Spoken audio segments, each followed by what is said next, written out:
સુખમ વા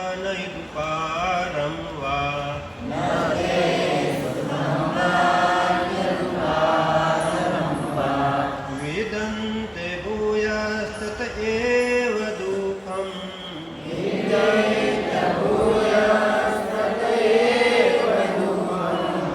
यदद्रयुक्ता भगवान् वदेन्न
વિદુરજીએ કહ્યું, હે મહર્ષિ, આ પૃથ્વી પર પ્રત્યેક વ્યક્તિ સુખ પ્રાપ્તિ માટે સકામ કર્મોમાં પ્રવૃત્ત હોય છે, પરંતુ તેને નથી પરિતૃપ્તિ થતી કે નથી આપત્તિનું ઉપશમન થતું.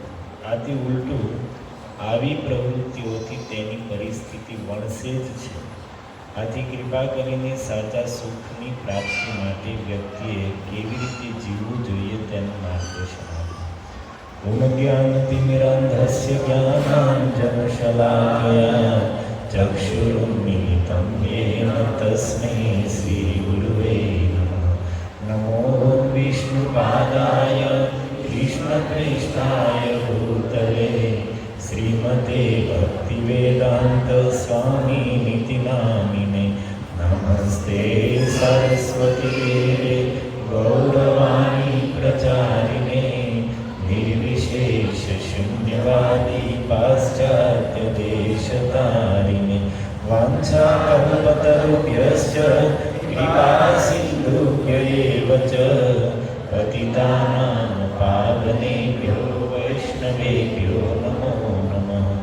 જય શ્રી કૃષ્ણ ચૈતન્ય પ્રભુ નિત્યાનંદ શ્રી અદ્વૈત ગદાધર શ્રીવાસાદિ ગૌર ભક્તવૃંદ. હરે કૃષ્ણ કૃષ્ણ કૃષ્ણ હરે હરે, હરે રામ રામ રામ હરે હરે. હરે કૃષ્ણ કૃષ્ણ કૃષ્ણ હરે હરે, હરે રામ રામ રામ હરે હરે. હરે કૃષ્ણ કૃષ્ણ કૃષ્ણ હરે હરે, હરે રામ રામ રામ હરે હરે. હરે કૃષ્ણ. તો સર્વપ્રથમ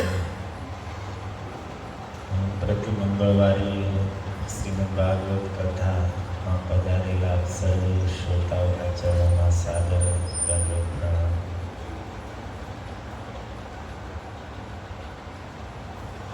આવતીકાલ જ્યેષ્ઠ પૂર્ણિમા અર્થાત ભગવાન જગન્નાથજીનો જન્મદિવસ. આમ તો ભગવાન કૃષ્ણનો જન્મદિવસ આઠમ છે, શ્રાવણ વદ આઠમની રેમ. પણ એ જ ભગવાન કૃષ્ણ જગન્નાથજીના રૂપમાં જ્યેષ્ઠ પૂર્ણિમા અર્થાત આવતીકાલે પ્રગટ થયા. ભગવાન કૃષ્ણ કંસની મથુરાની જેલમાં પ્રગટ થયા હતા, તો જગન્નાથજી ક્યાં પ્રગટ થયા? તમને ખબર છે જગન્નાથજી ક્યાં પ્રગટ થયા? ગુંડીચા મંદિરમાં. રથયાત્રામાં ભગવાન જગન્નાથજી મુખ્ય મંદિરેથી રથમાં સવાર થઈને નીકળે. અષાઢ દ્વિતીયાના દિવસે અને રાત્રે પહોંચે ગુંડીચા મંદિર. ગુંડીચા મંદિરનું નામ એટલા માટે છે કે જે ઇન્દ્રધુમ્ન મહારાજે ભગવાનને આ ભૂતળ ઉપર જગન્નાથના રૂપમાં પ્રગટ કર્યા. એ પહેલાં ભગવાન આ જગતમાં નીલ માધવના રૂપમાં પ્રગટ હતા અને પછી જગન્નાથજીના રૂપમાં મહારાજ ઇન્દ્રધુમ્ન દ્વારા પ્રગટ થયા અને એ ઇન્દ્રધુમ્ન રાજાની પત્નીનું નામ હતું ગુંડીચા અને એની ઉપરથી રાજા ઇન્દ્રધુમ્ને જે મંદિર બનાવ્યું એનું નામ આપ્યું ગુંડીચા મંદિર. તો ભગવાન બીજના દિવસે રાત્રે ગુંડીચા મંદિર પહોંચે, આખી રાત્રિ રથમાં જ બિરાજમાન રહી સંસારના જીવોને દર્શન દેવા માટે. અને ખાસ કરીને જગન્નાથપુરીના મંદિરમાં પરંપરા છે કે હિન્દુ સિવાયના અન્ય કોઈને મંદિરમાં પ્રવેશ નથી. તો એ લોકો માટે ભગવાન જગન્નાથજીના દર્શનનો એક જ માર્ગ છે, જ્યારે જગન્નાથજી રથમાં સવાર હોય ત્યારે. તો ખાસ કરીને એવા લોકો ઉપર અનુગ્રહ કરવા માટે જગન્નાથજી, બલદેવ, સુભદ્રા, સુદર્શનજી આખી રાત્રિ રથમાં જ બિરાજમાન રહીને તૃતીયાના દિવસે સવારે ગુંડીચા મંદિરમાં પ્રવેશ કરે અને ત્યાં એકાદશી સુધી રહીને એકાદશીના દિવસે સવારે ત્યાંથી પાછી રથયાત્રા, ઉલટી રથયાત્રા ત્યાંથી મુખ્ય મંદિર સુધી આવે. તો જગન્નાથજીનું સૌથી પહેલાં જ્યારે એ દારૂ બ્રહ્મમાંથી નિર્માણ કરવામાં આવ્યું, વિશ્વકર્માજી શિલ્પીના રૂપમાં આવ્યા, ઇન્દ્રધુમ્ન મહારાજ પાસેથી 21 દિવસનો એકાંતમાં સમય માંગ્યો અને એ જ્યારે જગન્નાથ, બલદેવ અને સુભદ્રાજીનું સ્વરૂપ મૂર્તિ બનાવતા હતા, રાજા ઇન્દ્રધુમ્નથી પ્રતીક્ષા કરતાં કરતાં ધૈર્ય ન રહી 15 દિવસે દ્વાર ખુલ્યો તો જોયું તો જગન્નાથ, બલદેવ, સુભદ્રાજી, સુદર્શન ચારેય મૂર્તિઓ અપૂર્ણ બનેલી હતી અને દિવસ હતો જ્યેષ્ઠ પૂર્ણિમા. એટલા માટે એને જગન્નાથજીનો જન્મદિવસ માન્યો. એ જ દિવસે ભગવાન દારૂ બ્રહ્મના રૂપમાં પ્રગટ થયા. તો એ નિમિત્તે ભગવાનને સ્નાન કરાવવામાં આવે છે અને એટલા માટે કાલના દિવસને, જ્યેષ્ઠ પૂર્ણિમાને, જગન્નાથજીના જન્મદિવસને સ્નાન પૂર્ણિમાના નામે પણ જાણવામાં આવે છે. જગન્નાથજી પોતાના મુખ્ય મંદિરમાં જે સિંહાસન પર બેસે છે એ સિંહાસનનું નામ ખબર છે તમને? રત્ન સિંહાસન. અને ત્યાંથી સ્નાન મંડપમાં આવે છે. સ્નાન મંડપ મંદિરની અંદર જ એવા સ્થાન ઉપર બનાવવામાં આવ્યો છે કે જ્યાં જગન્નાથજી બેસે તો મંદિરની બહારના લોકોને પણ ભગવાનના દર્શન થાય. તો સ્નાન મંડપની અંદર એક સ્નાન વેદિકા છે. વેદિકા અર્થાત આપણી ગુજરાતી ભાષા પોટલો.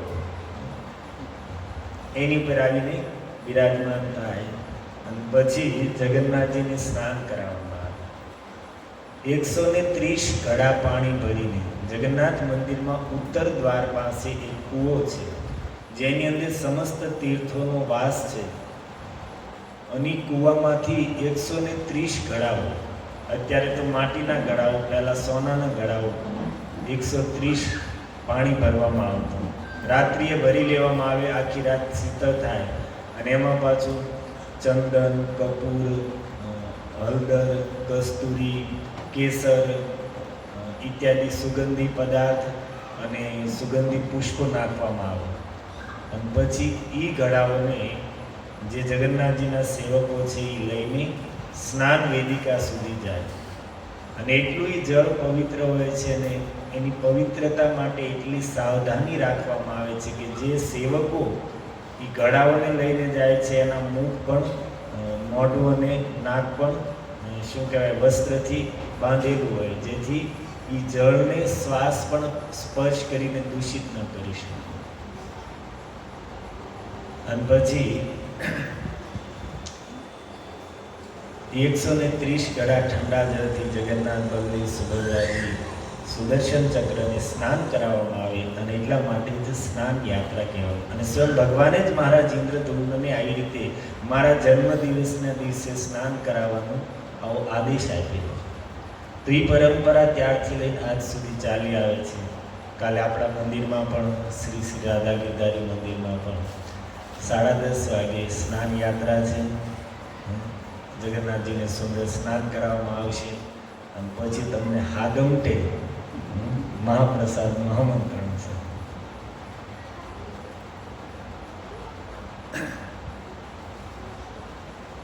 તો બહુ સ્નાન કરે એટલે ઠાકોરજી છે, જગન્નાથજી છે, એ બીમાર પડે. ભગવાન મનુષ્ય લોકમાં પ્રગટ થાય તો જે લીલાઓ કરે બિલકુલ મનુષ્ય જેવી લીલાઓ કરે.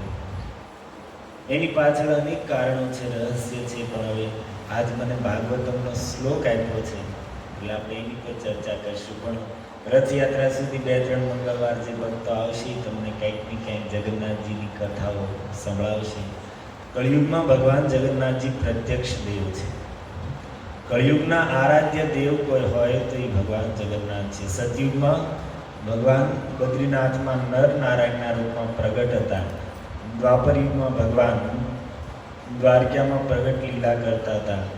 ત્રેતાયુગમાં રામેશ્વરમ અને કળિયુગના ભગવાન છે જગન્નાથજી. કળિયુગના આરાધ્ય છે. જગન્નાથ કોણ છે? રાધાજીના વિરહથી વિધુર, રાધા વિરહથી વ્યાપ્ત કૃષ્ણ જગન્નાથ છે. કથા તો એ જ આવે છે ને, ભગવાન કૃષ્ણનું સ્વરૂપ આવું અદ્ભુત કેમ થઈ ગયું? રાધા રાણી ઇત્યાદિ ગોપી વ્રજવાસીઓના પ્રેમ વિશે સાંભળીને રોહિણી માતાના મુખથી જ્યારે સાંભળ્યું તો ભગવાન કૃષ્ણ પ્રેમમાં પીગળી ગયા. અને એ જ સ્થિતિ બલરામજી અને સુભદ્રાની થઈ અને એ જ સ્વરૂપ જગન્નાથજીના રૂપમાં આપણી સામે છે. તો રાધા વિરહમાં જે વિધુર વિરહ વ્યાપ્ત જે કૃષ્ણ છે એ જગન્નાથ છે. અને કૃષ્ણના વિરહમાં વિધુર રાધા રાણી, તપ્ત રાધા રાણી અર્થાત ચૈતન્ય મહાપ્રભુ. એટલા માટે મહાપ્રભુ જગન્નાથપુરીમાં રહ્યા.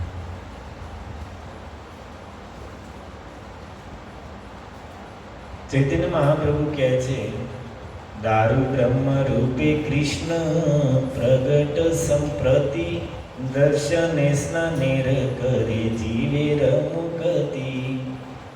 ભગવાન આ કળિયુગમાં સંપ્રતિ વર્તમાન સમયમાં 2 રૂપમાં પ્રગટ છે.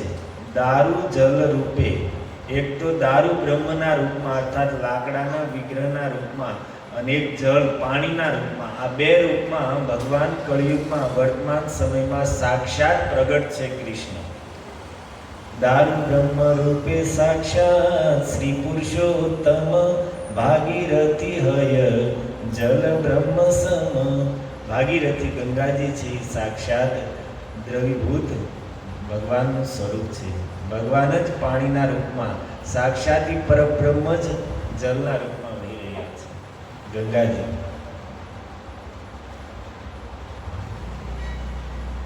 ગંગાજીની કથા મને સ્મરણમાં આવે છે.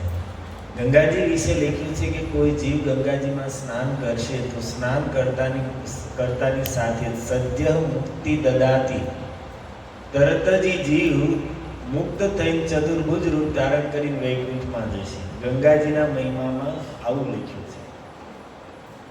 એક પંડિતજી હતા, શાસ્ત્રમાં અટૂટ શ્રદ્ધા હતી.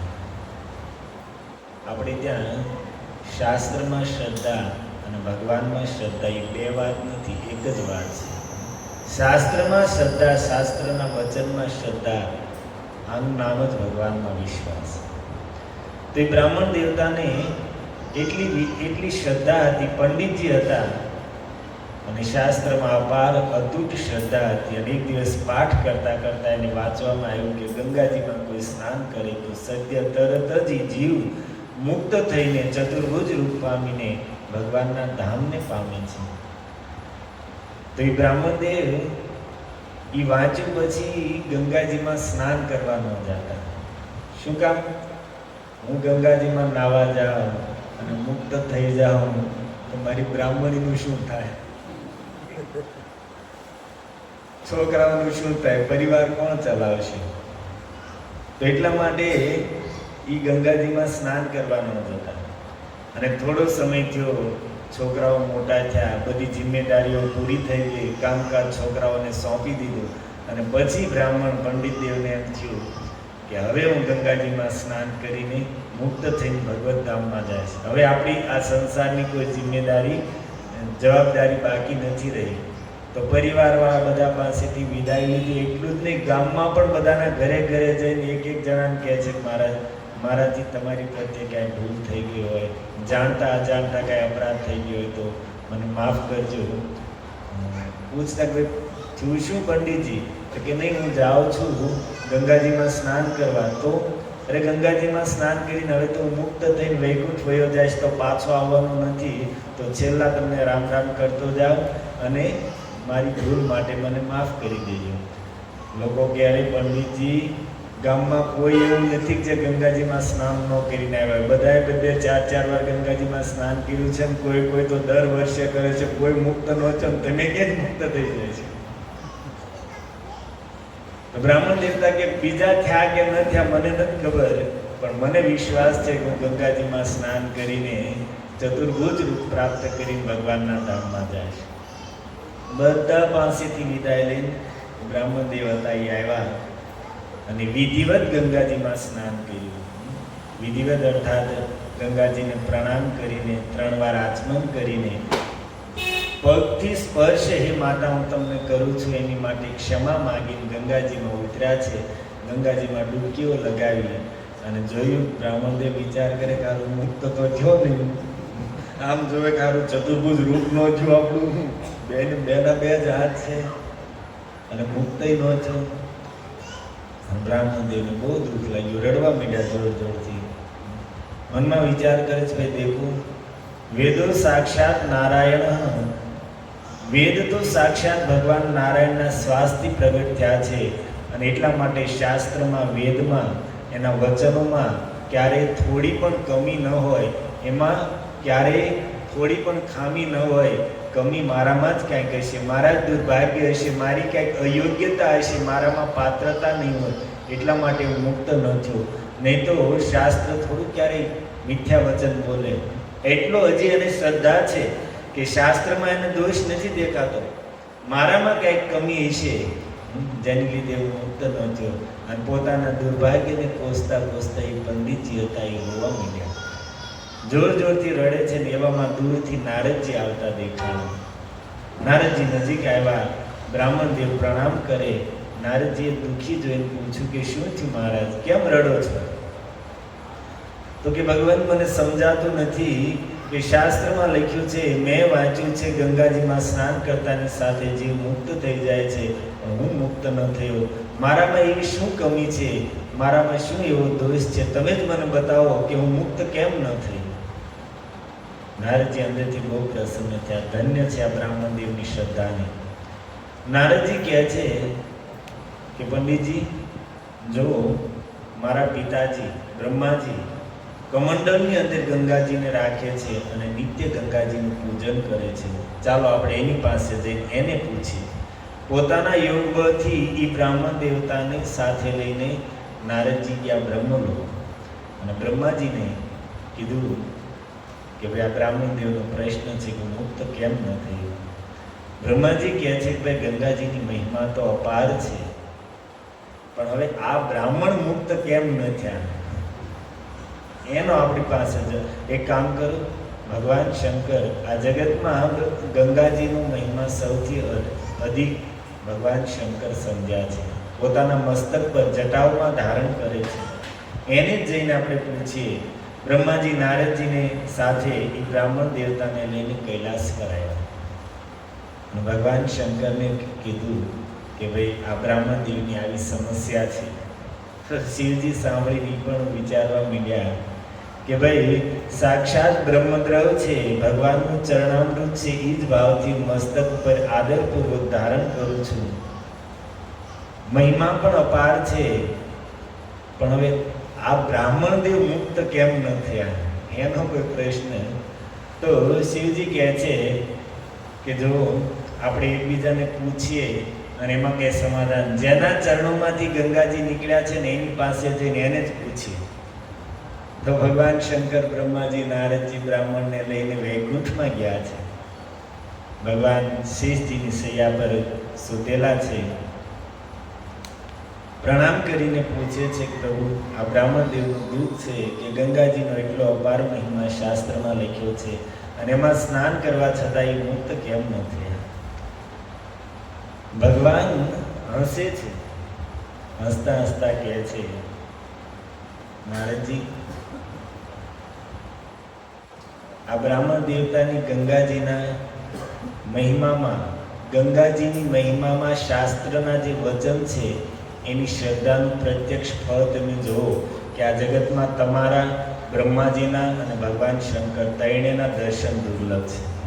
આની શ્રદ્ધાએ તમારા ત્રણેયના દર્શન આને કરાવી દીધા. અને હવે તમે ત્રણેય આને પાછા સાથે લઈને અહીંયા આવ્યા છો, તો એક કામ કરો, આ બ્રાહ્મણદેવને મારી ગોદમાં બેસાડી દો અને તમે લોકો પછી અહીંયાથી પોતપોતાના સ્થાન પર જાઓ, કારણ કે यहाँ का हमने कानून बनाया है कि यहाँ पर जो आता है उसको वापस नहीं जाना पड़ता है. अर्थात आने यहाँ छोड़ीने તમે લોકો તમારા સ્થાને જાઓ. શ્રદ્ધા શું વસ્તુ છે?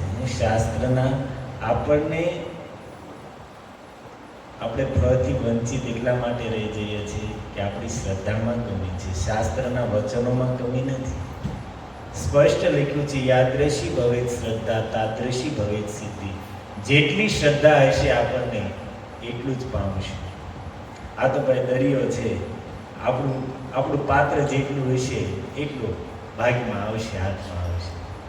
એટલા માટે જ કોઈ પણ તીર્થમાં જઈએ, કોઈ ધામમાં જઈએ તો પહેલાં ત્યાં જઈને એનું મહાત્મ્ય સાંભળવું એટલે જોઈએ કે શ્રદ્ધા બેસે, અને શ્રદ્ધા હશે તો કંઈક પામશું, વગર શ્રદ્ધા એ તો કાંઈ નહીં મળે.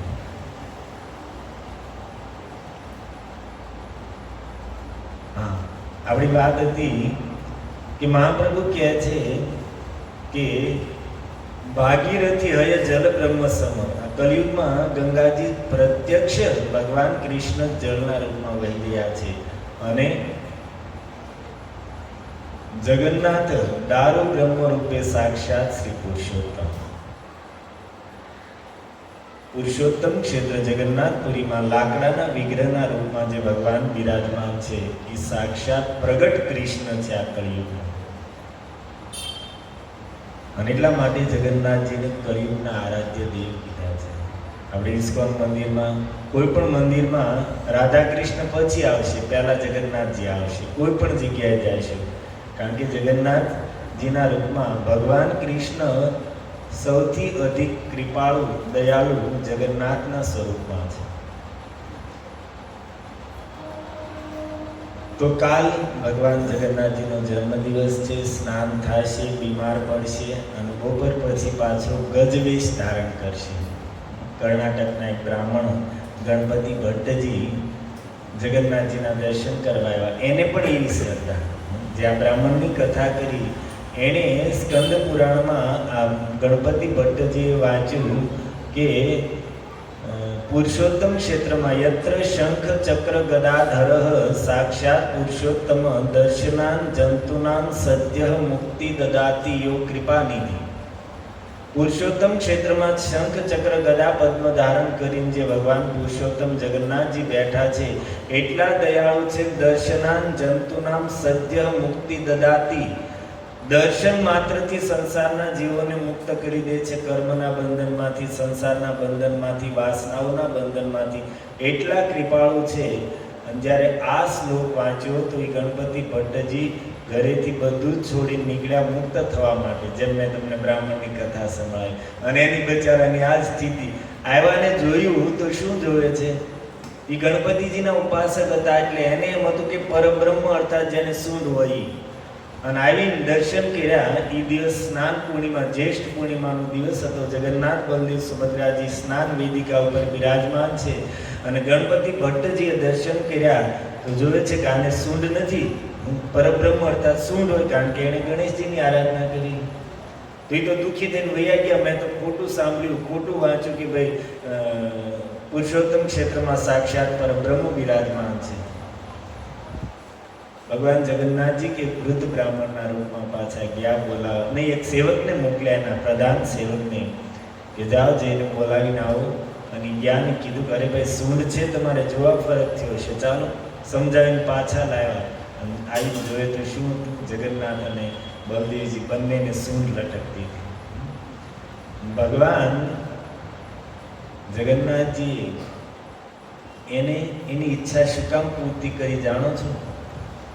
એને પણ શાસ્ત્રમાં જે શ્રદ્ધા હતી, શાસ્ત્રના શબ્દોમાં જેનો વિશ્વાસ હતો, એને જોઈને ભગવાને એને સૂંઢયુક્ત સ્વરૂપ ગણપતિ રૂપમાં દર્શન કરાવ્યા. અને એના જ સ્મરણમાં આજે પણ જગન્નાથ બલદેવજીને સ્નાન પૂર્ણિમા અર્થાત આવતીકાલે ગજના વેશમાં શણગારવામાં આવે છે. બપોર પછી ગજ વેશમાં દર્શન હશે. તો આવતીકાલે તમે જેટલો લાભ લેવાય એટલો લઈ શકો છો. આવો આપણે ભાગવત, થોડો સમય છે આપણી પાસે.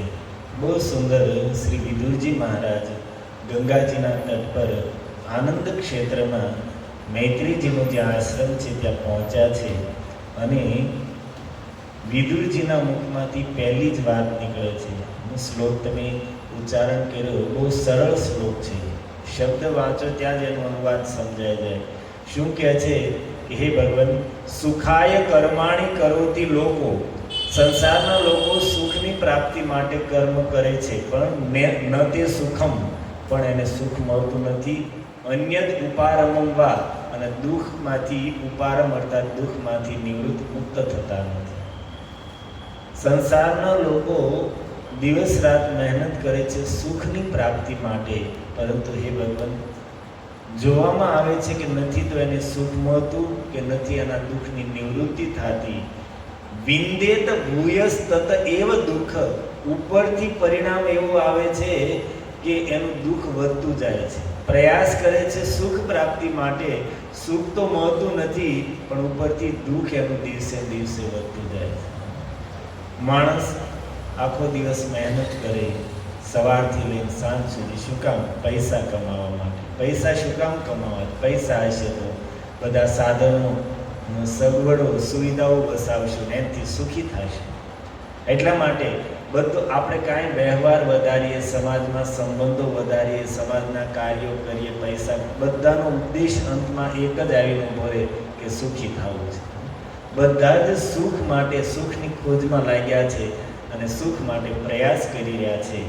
પરંતુ જેટલો પ્રયાસ કરે એટલું સુખ તો ઓછું મળે છે, પણ ચિંતા, ઉપાધિ, ઈર્ષ્યા, સ્પર્ધા, દ્વેષ ને આ જ વધતું જાય છે.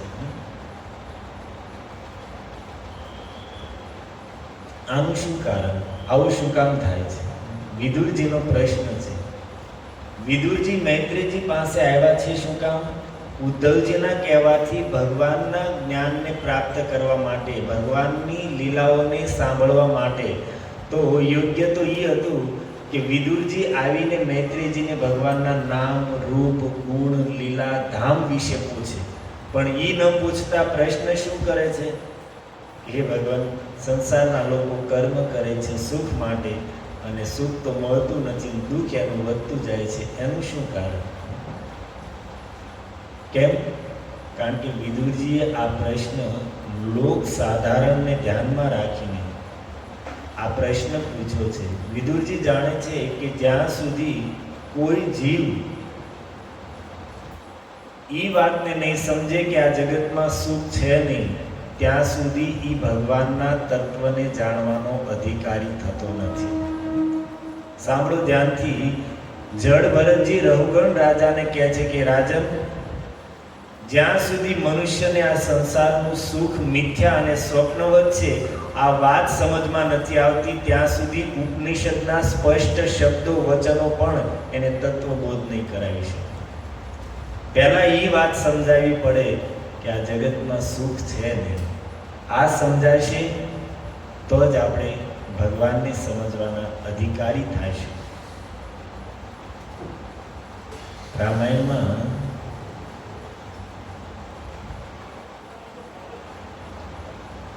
પ્રયાગરાજમાં ભરતજી પહોંચ્યા ચિત્રકૂટ ભરદ્વાજ ઋષિના આશ્રમ જાય છે ક્યાં ચિત્રકૂટ જઈ રહ્યા છે રામજીને પાછા લાવવા માટે અને પ્રયાગરાજમાં ભરદ્વાજ મુનિના આશ્રમે પહોંચ્યા. ભરતજી દૂરથી જ પ્રણામ કરે છે દંડવત અને ભરદ્વાજ મુનિનું જેવું ધ્યાન ગયું ભરતજીને જોયા તો મહર્ષિ ભરદ્વાજજીને શું લાગ્યું એનો ભાવ શું થયો જાણો છો? મૂર્તિમંત ભાગ્યની જ લેખ્યું.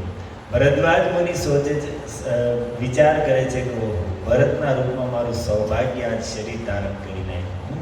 ભરતજીને જોઈને એટલા પ્રસન્ન થયા કે મારું સૌભાગ્ય આજ દેહ ધારણ કરી ભરતના રૂપમાં મારી પાસે આવ્યું. દોડીને ભરતજીને ભૂમિ પરથી ઉઠાવીને હૃદય લગાવીને આશ્રમમાં લઈ ગયા, આસન આપીને બેસાડે છે. ભરતજી મુંહ નીચે રાખીને બેઠા છે, સંકોચ છે કે ઋષિ પૂછશે તો હું શું જવાબ દઈશ. ભરતજી અનેક પ્રકારે સાંત્વના આપે છે કે ભરદ્વાજ મુનિ કે ભરત તમે સંકોચ ન કરો. રામની દ્રષ્ટિમાં પ્રેમ પાત્ર આ જગતમાં તમારી સમાન કોઈ નથી અને આ વાત મેં મારી આંખેથી જોઈ છે. રામ લક્ષ્મણ સીતા અહીંયા આવ્યા, આખી રાત્રિ આશ્રમમાં રોકાણા હતા અને આખી રાત્રિ અમે બેઠા હતા અને રામના મુખમાં બસ એક જ વાત ભરત ભરત ભરત, તમારા ગુણો વિશે, તમારા સ્વભાવ વિશે, તમારા પ્રભાવ વિશે બસ એ જ ચર્ચામાં આખી રાત્રિ નીકળી ગઈ. અને એમાં પણ સવારમાં જ્યારે પ્રયાગમાં સ્નાન કરતા હતા બ્રાહ્મણો સંકલ્પ કરાવતા હતા અને સંકલ્પમાં જેવું બ્રાહ્મણોએ જંબુદ્વીપે ભરત વર્ષે બોલ્યા અને ભરત વર્ષે નામ આવતાની સાથે જ ભરત સાંભળતા રામજીને તમારું સ્મરણ થઈ ગયું. શરીરની સુધબુધ ભૂલીને હા ભરત હા ભરત હા ભરત કરતા ડૂબકીઓ મારવા માંડ્યા. આખું પ્રયાગ સાક્ષી છે હે ભરત તમારું નામ સાંભળતા માત્રથી રામ પોતાના શરીરનું ભાન ભૂલી ગયા. એટલો પ્રેમ તમારી ઉપર છે. અંતમાં ત્યાં સુધી ભરદ્વાજ મુનિએ કહી દીધું કે હે ભરત તમારી ઉપર રામજીનો પ્રેમ, રામજીની પ્રીતિ કેટલી છે.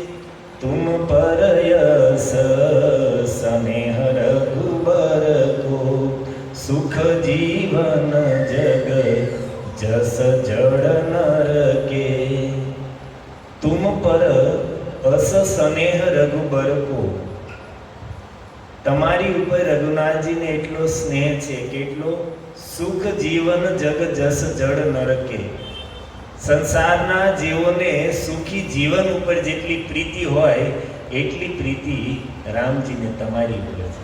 મહર્ષિ ભરદ્વાજજી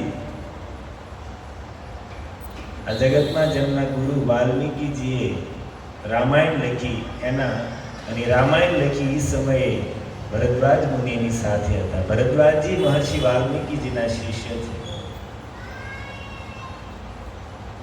અને ભરદ્વાજજી કહે છે કે સંસારના જીવોને સુખી જીવન જીવવા ઉપર જેટલો પ્રેમ હોય પણ કોને એક સંબોધન ભરદ્વાજ મુનિ લગાવે છે જડ જીવ. અજ્ઞાની જીવોને સુખી જીવન જીવવામાં જેટલી પ્રીતિ હોય એટલી પ્રીતિ રામજીને તમારામાં છે. પરંતુ જે વિવેકી છે જેણે સત્સંગ કર્યો છે એ તો જાણે છે કે આ જગતમાં સુખ નથી એટલા માટે એ અહીંયા સુખ માટે પ્રયાસ નહીં કરે. એ તો સાચા સુખની તલાશમાં ફરશે. બાકી જે જળ જીવ છે એને તો એમ જ છે કે અહીંયા જ સુખ છે અને અહીંયા બધું પામીને હું અહીંયા સુખી થઈ જાઉં. તમે જાણો છો આપણા શાસ્ત્રમાં સૌથી વધારે રાજાઓની કથા શું કામ છે?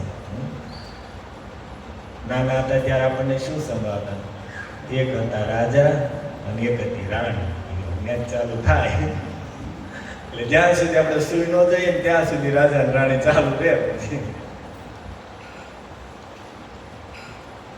સૌથી અધિક રાજા મહારાજાઓની ચર્ચાઓ એટલા માટે હતી આપણને સમજાવવા માટે કે એની પાસે રાજ્ય હતા, અનેક પત્નીઓ હતી, અનેક રસોઈયાઓ હતા, અનેક સુવિધાઓ હતી, હાથી ઘોડા રથ સોનું ચાંદી કોઈ વસ્તુની કમી નહોતી.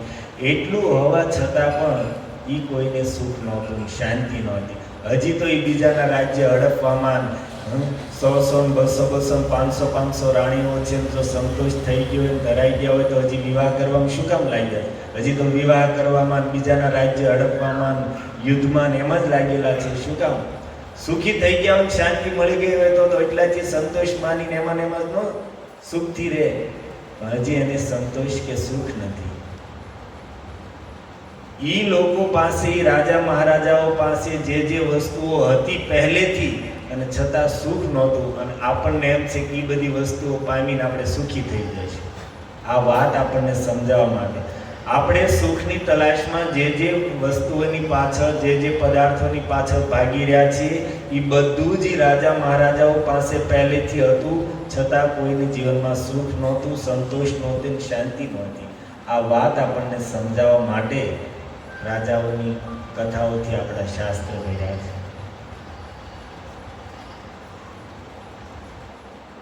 ભગવદ્ ગીતામાં ભગવાને શું કામ કીધું કે 4 ઘટનાઓ આ જગતમાં જે થાય છે અને વ્યક્તિએ પ્રતિક્ષણ જોતા રહેવું જોઈએ. કઈ? જન્મ, મૃત્યુ, જરા, વ્યાધિ.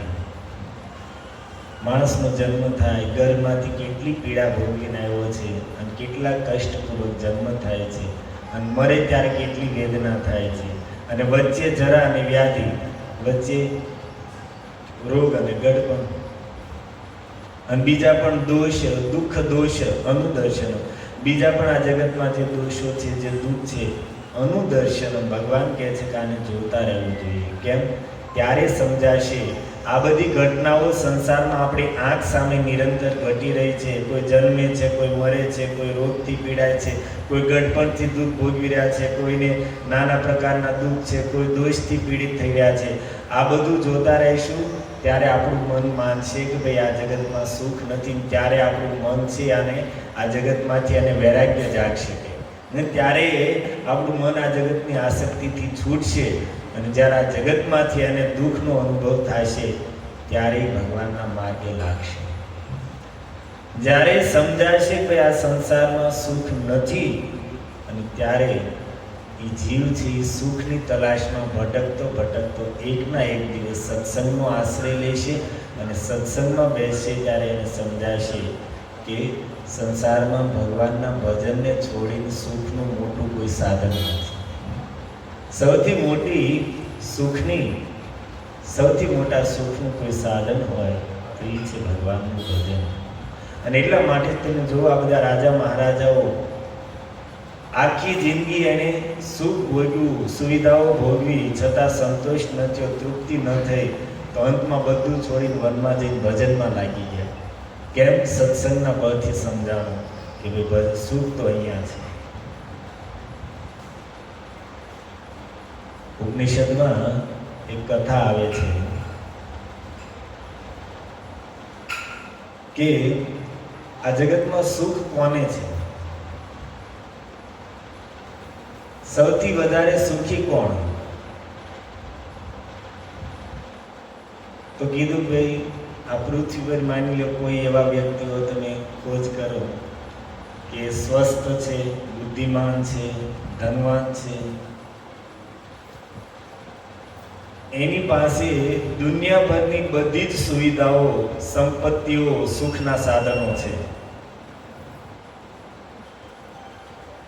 ટૂંકમાં કહીએ તો કેટલા 800 કરોડે પહોંચ્યા, 750-800 કરોડમાં જે સુખીમાં સુખી છે એવા ગણ્યા ગાંઠ્યા વ્યક્તિઓને આપણે પકડીને લાવીએ, અને એને જે સુખ છે એનાથી 100 ગણું સુખ ગંધર્વ લોકમાં રહેવાવાળા બધા જ ગંધર્વોને છે. અહીંયા જે એટલા માણસોમાંથી જે કહેવાતા જે સુખી લોકો છે, સંપન્ન લોકો છે, એને જે સુખ છે એનાથી 100 ગણું સુખ ગંધર્વ લોકમાં બધા જ ગંધર્વોને છે. એના કરતાં 100 ગણું સુખ સ્વર્ગમાં દેવતાઓને છે. દેવતાઓ કરતાં 100 ગણું સુખ પિતૃલોકમાં રહેવાવાળા પિતૃઓને છે. અને એની કરતાં પણ 100 ગણું સુખ ઈ દેવતાઓને છે કે જેને યજ્ઞમાં આહુતિ પ્રાપ્ત થાય છે. યજ્ઞમાં બધા દેવતાઓ આહુતિના અધિકારી નથી. દ્વાદશ આદિત્ય છે, અષ્ટવસુઓ છે, અશ્વિની કુમાર ઇત્યાદિ જે પ્રધાન દેવતાઓ છે એ જ યજ્ઞમાં આહુતિ પ્રાપ્તિના અધિકારી છે. બધાને નથી મળતી. તો એ દેવતાઓ સૌથી સુખી છે જેને યજ્ઞમાં આહુતિ પ્રાપ્ત થાય છે. દેવતાઓમાં પણ સૌથી અધિક સુખી છે ઇન્દ્ર, કારણ કે દેવતાઓના રાજા છે. અને ઇન્દ્ર કરતા પણ અધિક સુખી છે દેવગુરુ બૃહસ્પતિ. અને બૃહસ્પતિજી કરતા પણ 100 ગણું સુખ છે પ્રજાપતિઓને. પ્રજાપતિ અર્થાત બ્રહ્માજીના પુત્રો કરદમજી, અંગિરાજી, કશ્યપજી, અત્રિજી ઇત્યાદિ, જેનાથી પ્રજાની સૃષ્ટિ થઈ છે. આ બધા પ્રજાપતિઓ સૌથી અધિક સુખી છે અને એની કરતા પણ 100 ગણું સુખ બ્રહ્માજીને છે. આ ભૌતિક જગતમાં બ્રહ્માજીથી અધિક સુખ કોઈને છે જ નહીં. આ બધી વાત, આ ઉપનિષદના શબ્દો આપણા ઋષિ મુનિઓએ વર્ષો સુધીની, અનેક યુગો સુધી આની ઉપર રિસર્ચ કરીને, અભ્યાસ કરીને, અનુભવ કરીને પછી લખી છે. એવું નથી કે ભાઈ એમ નામ કહી દીધું. એણે સ્વયં અનુભવ કર્યો છે કયા લોકમાં કેટલું સુખ છે, ક્યાંના જીવો કેટલા સુખી છે. આ બધું અનેક યુગો સુધી આ બધી વસ્તુઓનો અભ્યાસ કર્યો, સ્વયં અનુભૂતિ કરીને પછી લખ્યું કે કઈ જગ્યાએ કયા જીવોને કેટલું સુખ છે. અને અંતમાં એ તારણ સુધી પહોંચ્યા કે સૌથી અધિક સુખી બ્રહ્માજી છે. અને એ બ્રહ્માજી પણ સૃષ્ટિના પ્રપંચથી મુક્ત થઈને ભક્તિપૂર્વક ભગવાન શ્રી હરિના ચરણોમાં પોતાનું ધ્યાન કેન્દ્રિત કરે છે. ત્યારે બ્રહ્માજીનું સુખ પણ અનેક ગણું વધી જાય છે. બ્રહ્માજી સૌથી અધિક સુખી છે, પણ એનું સુખ પણ અનંત ગણું ત્યારે થઈ જાય છે કે જ્યારે એ ભક્તિમાં તન્મય થાય છે, ભગવાનના ચરણોના સ્મરણમાં, ધ્યાનમાં લાગે છે. ત્યારે એનું સુખ, એનો અર્થ શું થયો કે આ જગતમાં સૌથી વધારે કોઈ સુખનું સાધન હોય તો એ છે ભગવાનનું ભજન. પણ આપણને જે વાતનો અનુભવ નથી થતો, પણ પેલા બ્રાહ્મણની જેમ શ્રદ્ધા રાખવી જોઈએ. શ્રદ્ધા રાખીને ભજનમાં લાગી જઈએ તો ધીરે ધીરે એ સ્થિતિ સુધી પહોંચશું. બાકી એમ નામ કે ભાઈ અમે માળા કરીએ છીએ, અમને ક્યાંય સુખ નથી મળતું. એટલે ભાઈ તું હજી હાલ તો કરી તે માળાજી પકડી તે રસ્તા ઉપર, હજી રસ્તો આમ છે તો એ દિશામાં મુખ રાખીને હજી ખાલી ઊભો જ રહ્યો છો. કે ચાલ તો કંઈક અનુભવ થાય ને, અંતર કપાય ને. શ્રદ્ધા હોવી જોઈએ. એ શાસ્ત્રમાં એમ નામ તો કઈ નથી. કાગભૂષણજી રામાયણના જે આદિ વક્તા છે, બહુ સુંદર વાત કરી. એ કહે છે કે રાકાપતિ ષોડશ ઉડીએ તારા ગણ સમુદાય, સકલ ગિરિન દવ લાઈએ બિનુ રવિ રાતી ન જાય. ચંદ્રમા 16 કળાએ આકાશમાં ખીલી જાય અને તારાઓ પણ બધા પોતપોતાના સંપૂર્ણ પ્રકાશથી પ્રકાશમાન થઈ જાય. એટલું જ નહીં, સકલ ગિરિન દવ લાઈએ, પૃથ્વી પર જેટલા પણ પર્વતો છે, પર્વતોના જે જંગલો છે, એ બધાને આગ લગાડી દેવામાં આવે. અર્થાત કહેવાનું છે કે આ જગતમાં જેટલા પણ પ્રકાશના સ્તોત્ર છે એ બધાને એક સાથે પ્રગટ કરી દેવામાં આવે. ચંદ્રમાં પૂરી કળાએ ખીલી ઉઠે, તારાઓ પૂરેપૂરો પ્રકાશ ફેલાવી દે, પૃથ્વી ઉપર સર્વત્ર મોટા મોટા વનોમાં આગ લગાડી દેવામાં આવે. આ બધું ભેગું થાય પણ બિનુ રવિ રાતી ન જાય. જ્યાં સુધી સૂર્ય ઉદય ન થાય ત્યાં સુધી રાત મટે નહીં. આ બધા ગમે એટલું બળ કરે કે રાત વહી જાય, ગમે એટલી લાઈટ ફોક્સ જગાવ પણ કે બિનુ રવિ રાતી ન જાય તૈસે ખગેશ બિનુ હરિ ભજન મિટહી ન જીવન કેર કલેશ. એ જ રીતે હે ગરુડજી, હરિભજન વગર જીવનના કષ્ટોની નિવૃત્તિ થતી નથી. જીવનના કષ્ટોથી નિવૃત્ત થઈને સાચું સુખ પ્રાપ્ત કરવું હોય તો હે ગરુડજી, એક જ સાધન છે, હરિભજન, ભગવાનનું ભજન. અને શાસ્ત્રોના, મહાપુરુષોના, સંતોના વચનમાં, અનુભવમાં શ્રદ્ધા અને વિશ્વાસ રાખીને થોડા સાવધાન થઈને ભજનમાં લાગી જઈશું તો ધીરે ધીરે આ સુખની ઝલક મળશે. આજે પણ એટલો ચિંતા ઉપાધિઓનો, એટલો સ્પર્ધાનો આજનો સમય છે, માણસની શાંતિ. અત્યારની ગઈકાલ નાયગા અમારે ક્લાસ હતો તો સાંજે જતો હતો ટ્રેન, અંધેરીથી જ ઉપડેલી ટ્રેન હતી, એમાં છે. બાકી તો ધોતી પહેરી ચડી હતો ને એમ નામ નીચે ઉતરી. તો 2 જણા બોરીવલી વાળા ચડી ગયેલા ટ્રેનમાં. અને ટ્રેન પેક થઈ ગયેલી અને ઓલાને ઉતરવું હતું ને આ બધા ઉતરવા નહોતી વિરારવા અને ગાળી કરી 100 ગાડી સાંભળી મેં ગણી બધી બાજુ ગાડીઓ વાળી ગઈ જે ક્યાં ઉભા છે રમરમાટી બોલાવે. મેં કીધું આ શિશુપાલજી ઠાકોરજી રોજ ગણી 100 ગાડી. આવી સ્થિતિ છે ભાઈ આ જગતની. ત્યાં કંઈક ઊભા છે ને પરેશાની થતી હોય ને ચાલો કંઈક માથાકૂટને બળચક, પણ હું ઉલકોટે ગાડે ઉભો જ ગાડી વાળી કરે તને શું છે? આવા સળગી રહ્યા છે દુનિયામાં અજ્ઞાનને કારણે. ક્યાં વાત है તું ઈ ભૂલી ગઈ. હા, આવા ઉગ્ર સંસારમાં પણ આજે પણ તમે જો કે જે લોકો સત્સંગમાં છે, જે લોકો ભગવાનના આશ્રિત થયા છે, ભજનમાં લાગ્યા છે, બધી ચિંતા ઉપાધિઓથી મુક્ત થઈને, એને કેટલાય ટેન્શન છે પણ છતાં બધું ભૂલીને ભજન કરે છે, બધું ભૂલી ગયા છે, આ જગતની ચિંતાઓથી મુક્ત થઈને ભજન કરી રહ્યા છે. કેટલા એવા છે બધું છોડીને જે જગતમાં થવાનું છે એ થાય છે તે બધું છોડીને વૃંદાવન જઈને રહે છે, ભજન કરે સુખપૂર્વક.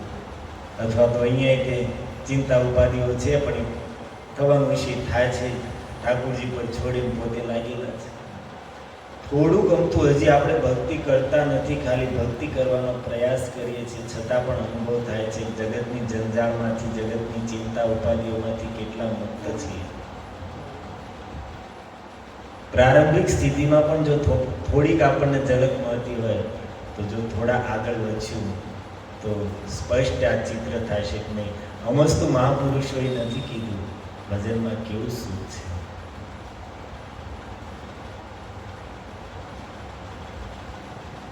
એક નાનો અંતિમ તમને સંવાદ સંભળાવું કે વેદોનું તાત્પર્ય શું છે.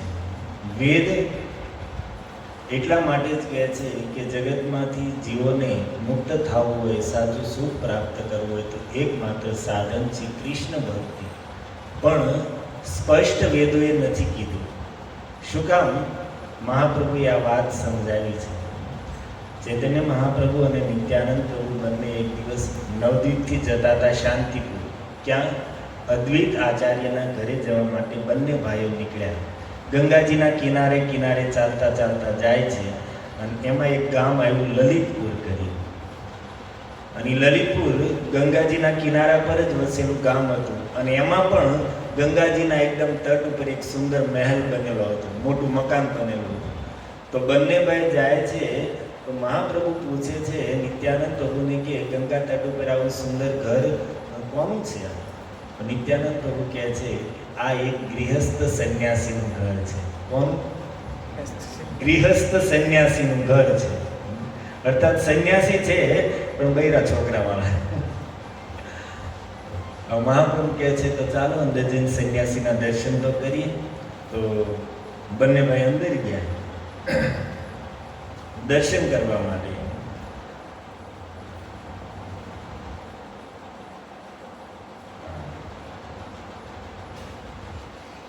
તો ત્યાં જઈને સંન્યાસીને બંને ભાઈઓએ પ્રણામ કર્યા. તો એ સંન્યાસી મહાત્મા આશીર્વાદ આપે છે. શું આશીર્વાદ આપે છે? ધન વંશ સુવિવાહ હવુ વિદ્યા લાભ. ધન વંશ સુવિવાહ હવુ વિદ્યા લાભ. આશીર્વાદ શું આપ્યા? કે ખૂબ ધન પ્રાપ્ત થાય, તમારો વંશ વિસ્તાર થાય, સુવિવાહ સુંદરી કન્યા સાથે વિવાહ થઈ જાય અને વિદ્યા લાભ, બહુ ભણી ગણીને આગળ વધે. એટલે મહાપ્રભુ સંન્યાસીએ જ્યારે આવા આશીર્વાદ આપ્યા તો પ્રભુ બોલે ગોસાઈ એ નહીં આશીર્વાદ. અરે ગોસાઈ આ થોડા આશીર્વાદ કહેવાય.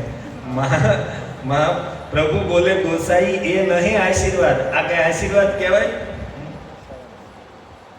એન બોલતો રે હઉ કૃષ્ણેર પ્રસાદ.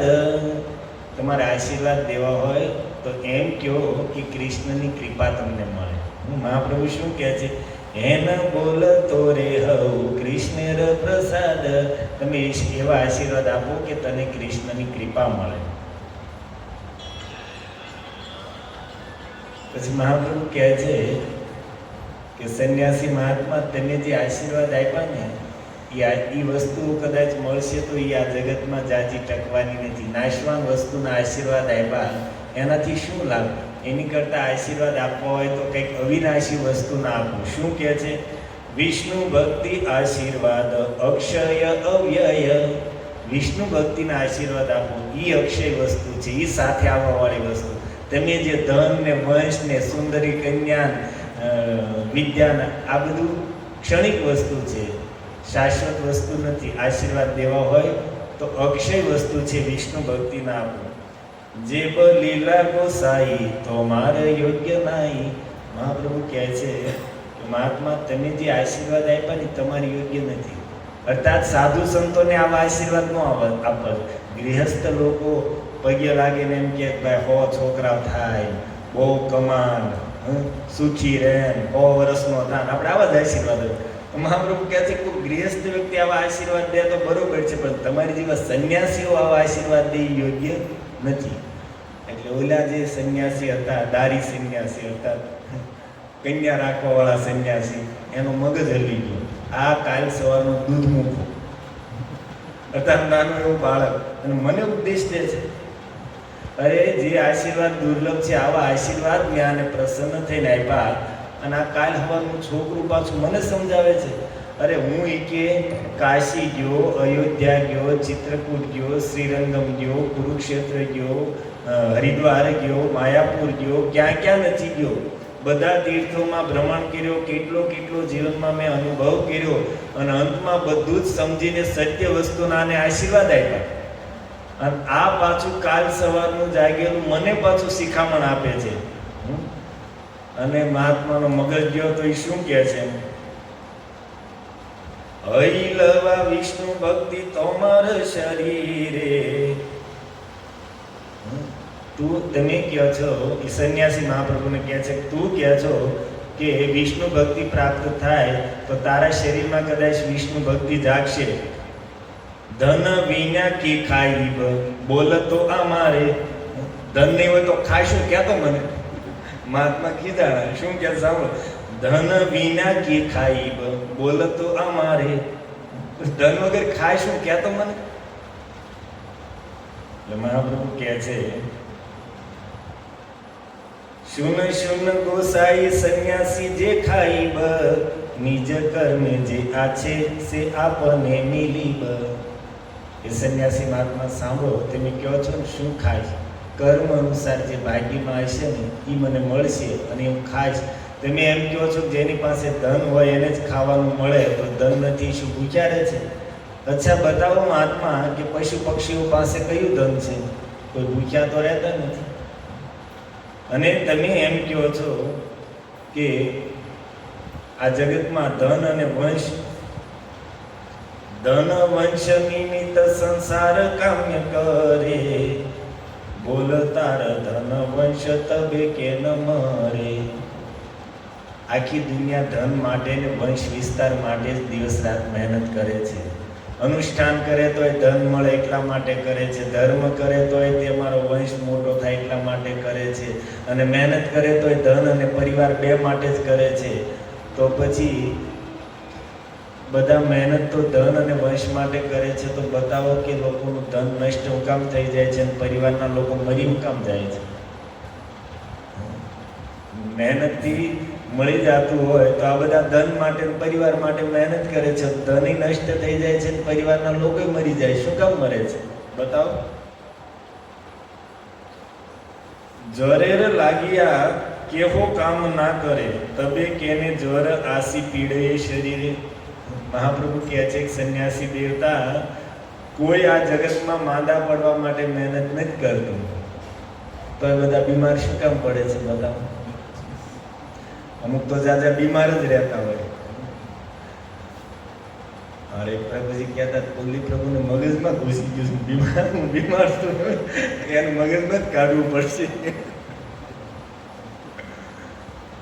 એટલે બીમાર નથી, સાવધાન છે. પણ વાત એ છે કે કોઈ મહેનત કરી આજ સુધીમાં. પ્રહલાદજી આ જ વાત કરે છે ભાગવતમાં કે આપણામાં કોઈ એવું છે કે જેની મહેનત કરી હોય કે મારે દુઃખી થવું છે, ઘણા દિવસથી સુખી છીએ, થોડુંક દુઃખ જોતું છે, પણ તો દુઃખ તો આવશે જ. આપણે વિચાર કરીએ કે હારું આપણે કેટલાય દિવસથી સ્વસ્થ છીએ, હમણાં કાં દવા નથી ખાધી, એવો કોઈ વિચાર આવ્યો? થોડુંક માંદું પડીને દવાનો સ્વાદ લેવો છે, પણ તોય મહાપ્રભુ કહે છે સંન્યાસી મહાત્મા, તમે જે કહો છો કે ધન વંશ આ બધું કર્મ અનુસાર જીવ પ્રયાસ કરે કે ન કરે, મહેનત કરે કે ન કરે, ભાગ્યમાં હશે આ બધું મળવાનું જ છે. એટલા માટે એ ગોસાઈજી, કૃષ્ણ ભક્તિ એક એવી વસ્તુ છે જે ભાગ્યના બળેથી મળતી નથી, એ તો સંતોના આશીર્વાદથી અને જીવના પુરુષાર્થથી પ્રાપ્ત થાય છે. ભક્તિ માટે જીવે મહેનત કરવી પડશે, સત્સંગ કરવો પડશે, સંતોની સેવા કરવી પડશે. એમ કે ભાઈ અમારા ભાગ્યમાં ભજન નથી, તો એમ નહીં થાય. ભાગ્યની વસ્તુ ભક્તિ નથી. આ જગતમાં શ્રીમદ ભાગવત કહે છે, પૃથ્વીથી લઈને પાતાળલોકથી લઈને બ્રહ્મલોક સુધીના બધા જ શરીરોમાં સુખ સુવિધા કર્મ અનુસાર બધું જ પ્રાપ્ત થશે, પરંતુ ભક્તિ એક એવી વસ્તુ છે જે ભાગ્યના બળેથી નહીં મળે, એની માટે મહેનત કરવી પડશે. પુરુષાર્થ સત્સંગ સંતોના અનુગ્રહથી પ્રાપ્ત થાય છે. અને હવે એ મહાત્માઓને એના પ્રશ્નનો, સંન્યાસી મહાત્માને પ્રશ્નનો જવાબ આપ્યો. હવે મહાપ્રભુએ જે કૃષ્ણ ભક્તિની વાત, એને આશીર્વાદ માંગ્યા હતા, તો એનો મહિમા કહે છે. બહુ ધ્યાનથી સાંભળજો. આવી વાત બધે સાંભળવા મળતી નથી.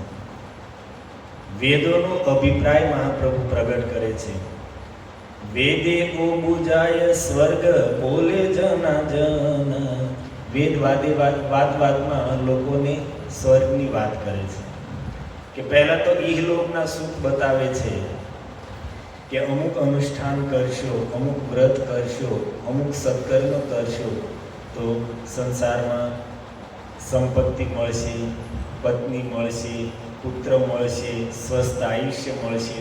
અને ત્યાંથી પછી આગળની વાત વેદ કરે છે કે અહીંયાથી પણ અનેક ગણું સુખ છે, એવું સ્વર્ગ મળશે, ત્યાં અપ્સરાઓ મળશે, વિમાનો મળશે, આ મળશે, તે મળશે. શું કામ? વેદે આવી બધી સ્વર્ગ ઇત્યાદિની સુખની વાતો શું કામ કરી? મૂર્ખ પ્રતિ સેકે વેલ વેદેર કરુણા. મૂર્ખ લોકો પ્રતિ કરુણાથી પ્રેરિત થઈને વેદ સ્વર્ગ ઇત્યાદિ ઇહલોક અને પરલોકના સુખોની સંપત્તિની વાત કરે છે. શું કામ? વિષય સુખે તે બળ લોકે સંતોષ. કારણ કે સંસારના લોકોને વિષયોમાં જ સુખનો અનુભવ છે. એને એમ છે કે સંપત્તિ જ સુખનું સાધન છે, સ્ત્રી જ સુખનું સાધન છે, શરીરના ભોગ ઇન્દ્રિયના ભોગથી જ સુખી થવાય છે. વેદ જો એમ કે તમે સત્કર્મ કરશો, ધર્મ કરશો, અનુષ્ઠાન કરશો તો તમને કૃષ્ણ ભક્તિ મળશે, તો કૃષ્ણ ભક્તિમાં કોઈને રુચિ, કોઈને રસ નથી. અને એટલા માટે વેદે સત્કર્મનું, ધર્મનું જે પ્રધાન ફળ છે કૃષ્ણ ભક્તિ, એ ન બતાવતા ગૌણ ફળ છે શરીરનું સુખ, સંપત્તિ, સુવિધા, સ્વર્ગનું સુખ, આ બધી વાતો કરી. શું કામ? સંસારના લોકોની માનસિકતાને જોઈને કે આને આ બધામાં જ ભોગોમાં જ રુચિ છે, પૈસામાં જ રુચિ છે, એટલા માટે એમ કહેશું કે તમને આ બધું મળશે, તો એ લાલચમાં એ કર્મ કરશે, એ સત્કર્મ કરશે, ધર્મ કરશે, અનુષ્ઠાન કરશે. અને જો એમ કહેવામાં આવે કે આ કરવાથી તમને કૃષ્ણ ભક્તિ મળશે તો કોઈ નહીં કરે, કારણ કે એમાં કોઈને રસ નથી. હું દ્રષ્ટાંત આપે છે મહાપ્રભુ કે વેદ કહે છે કે ધન પુત્ર પાઈ ગંગા સ્નાન હરિનામે. ગંગા સ્નાન અને હરિનામથી ધન મળશે અને પુત્ર પ્રાપ્ત થાય છે. શાસ્ત્રોમાં આવા વચનો છે કે ગંગામાં સ્નાન કરો તો તમને પુત્ર પ્રાપ્ત થાય, તમને ધન મળશે. હરિનામ લેશો તો હરિનામના બળેથી તમારી કામનાઓ પૂર્ણ થશે, ધન મળશે, પુત્રની પ્રાપ્તિ થાય છે. શું કામ? વેદોમાં લોકોની શ્રદ્ધા છે અને વેદની વાત સાંભળીને સુનિયા ચલે સબ વેદેર કારણે. વેદોની વાતને સત્ય માની લોકો ગંગાજીમાં સ્નાન કરવા જાય છે. વેદોમાં શ્રદ્ધા છે કે ભાઈ ગંગાજીમાં નાશું, હરિનામ લેશું તો અમને પુત્ર મળશે, અમને ધન મળશે. તો આ વેદોના શબ્દોમાં શ્રદ્ધા રાખીને લોકો ચલૈયા જાય છે ગંગાજીમાં સ્નાન કરવા માટે, અને માળા પકડીને બેસશે અને હરે કૃષ્ણ કૃષ્ણ કૃષ્ણ હરે હરે, હરે રામ જે તે મતે ગંગા સ્નાન હરિનામ લે લે. કોઈ પણ રીતે વેદોનો ઉદ્દેશ છે કે આ જીવ ગંગાજીમાં સ્નાન તો કરે અને હરિનામ તો લે. દ્રવ્યેર પ્રભાવે ભક્તિ હઈ બહેલે. અને ભલે એ જાય છે બીજા ઉદ્દેશથી, પણ ગંગાજીનો પ્રભાવ છે કે એ એને ભક્તિમાં લગાડશે. હરિનામ લે છે ભલે સંસારની કામનાથી, પણ નામ છે પોતાનો પ્રભાવ દેખાડીને એને કૃષ્ણ ભક્તિમાં લગાડશે. વેદોનો ઉદ્દેશ આ છે. અને એટલા માટે વેદોએ જે કાંઈ ધર્મ કર્મ વ્રત જપ તીર્થાટન અનુષ્ઠાન ઇત્યાદિ છે એનું જે ગૌણ ફળ છે, આ સંપત્તિ, આ સુખ, આ પુત્ર, આ પરિવાર, આ બધું બતાવ્યું. મુખ્ય ફળ વેદોએ બતાવ્યું, કૃષ્ણ ભક્તિ બતાવી નહીં. માની લો તમને લોકોને અહીંયા કહેવામાં આવે કે તમે લોકો અહીંયા શું કામ આવો છો? પ્રસાદ ખાવા જ આવો છો. અહીંયા તમને ક્યારેક સારી સારી કેન્ડી મળે છે, ક્યારેક સૂપ મળે છે, ક્યારેક ખીર મળે છે, ક્યારેક શેરો ખાઓ છો. સારું સારું ઉપાડવા હાટું તમે સત્સંગમાં આવો છો. હા, આ વાત ખોટી નથી, પણ સાચી નથી. આ વાત સાચી છે, પરંતુ મુખ્ય વાત છે કે તમે એની હાટું નથી આવતા. એ તો તમને મળે છે, એ કોણ વાત છે? આવો છો અહીંયા ભગવાનની કથા સાંભળવા. અહીંયા આવો છો ભગવાનની કથા સાંભળવા માટે, પણ કોણ રૂપમાં પ્રસાદ સારો સારો મળે છે. એમ વેદ કહે છે કે સત્કર્મ ધર્મ આનું ફળ છે કૃષ્ણ ભક્તિ, અને ગૌણ ફળ છે સંસારનો કંઈક લાભ મળી જાય, કંઈક સન્માન, ધન, પ્રતિષ્ઠા મળી જાય, અને કંઈક પરલોકમાં સુખ સુવિધાઓ મળી જાય. આ ગૌણ ફળ છે. અને મુખ્ય ફળ છે કૃષ્ણ ભક્તિ. પણ કૃષ્ણ ભક્તિમાં કોઈને રુચિ નથી, એટલા માટે વેદોએ મુખ્ય ફળ છે એ પ્રગટ ન કર્યું. અને ગૌણ ફળ આપણી જેવા લાલચમાં આવીને એ બાને કરે, એ કાર્યમાં પ્રવૃત્ત. જેવી રીતે પિતાજી હોય છોકરાને કંઈક કામ કરાવવા માટે લાલચમાં નાખે, ઉદ્દેશ્ય કંઈક અલગ છે. હું દવા પાવી હોય માતાને તો છોકરાઓને ચોકલેટ આપે, ઉદ્દેશ્ય ચોકલેટ આપવાનો નથી, ઉદ્દેશ્ય છે એને દવા પાવાનો. એમ વેદ છે એ આપણને લાલચ આપે છે સ્વર્ગની, સુખની, પત્નીની, પુત્રની, પણ ઉદ્દેશ્ય એ નથી. ઉદ્દેશ્ય એ છે કે જેમ તેમ કરીને આ જીવ ધર્મમાં લાગે, સત્કર્મમાં લાગે, સેવામાં લાગે, અને આનાથી આના અંતઃકરણમાં શુદ્ધિ આવે, આના પાપ નષ્ટ થાય, અને આના હૃદયમાં કૃષ્ણ ભક્તિ પ્રગટ થાય. ઉદ્દેશ્ય આ છે. સંન્યાસીર લક્ષ્ય શિક્ષા ગુરુ ભગવાન, ભક્તિ યોગ કહે વેદ કર્યા પ્રમાણ. એ સંન્યાસીને નિમિત્ત બનાવીને સંપૂર્ણ જગતના શિક્ષા ગુરુ મહાપુરુ વેદોનો અભિપ્રાય પ્રગટ કરે છે. વેદોનો સાર, એનું લક્ષ્ય શું છે, એનો ઉદ્દેશ્ય શું છે, એ આપણી જેવા જીવોને સમજાવે છે.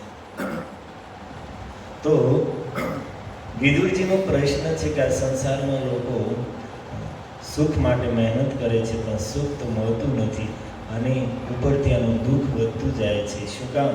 કાલે આવતા મંગળવારે તમારે આની પછીના શ્લોકમાં મૈત્રેયજી જવાબ આપશે કે જનસ્ય કૃષ્ણાદ વિમુખસ્ય સુદુઃખિતસ્ય.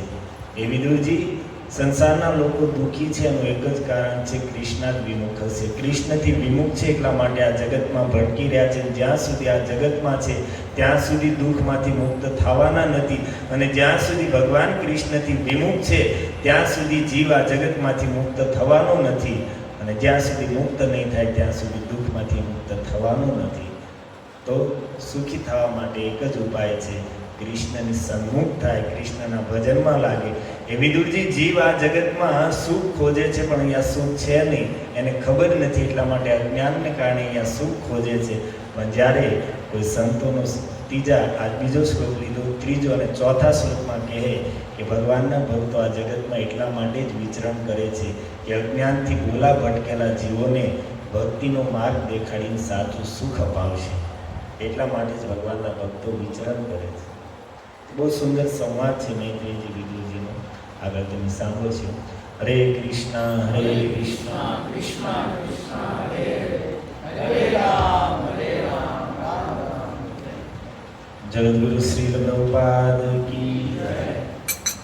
હરે કૃષ્ણ હરે કૃષ્ણ કૃષ્ણ કૃષ્ણ હરે હરે હરે રામ રામ રામ. ખૂબ ખૂબ ધન્યવાદ. ધનસુંદર ભુવે આપણને આજે સુખ પાછળ મહેનત કરે છે બધા, ને સુખ તો ક્યાંય છે જ નહીં. આપણે થોડીક આમ ઝલક બતાવીએ તો આપણે હવે સુખની બદલે કોની પાછળ ભાગવાનું છે? રામ અને કૃષ્ણની પાછળ.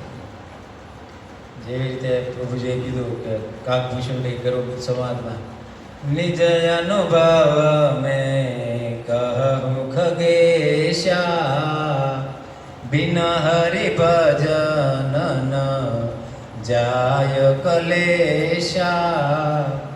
જ્યાં સુધી આપણે ભગવાનનું ભજન નહીં કરીએ ત્યાં સુધી દુઃખ નિવારણ નહીં થાય. તો આપણે અવારનવાર ઘનસુંદર પ્રભુ કહે છે કે ભાઈ બધા હવે અમુક 40ના થયા, અમુક 20ના થયા, અમુક 50ના થયા, 60ના થયા, તો હવે માળા પકડી લો. હરે કૃષ્ણ કૃષ્ણ કૃષ્ણ હરે હરે હરે રામ રામ રામ. પ્રસાદ વાળા આવી ગયો. આજનો પ્રસાદ જનાર્દન પ્રભુ તરફથી છે, તો એમના આપણે મહામંત્રી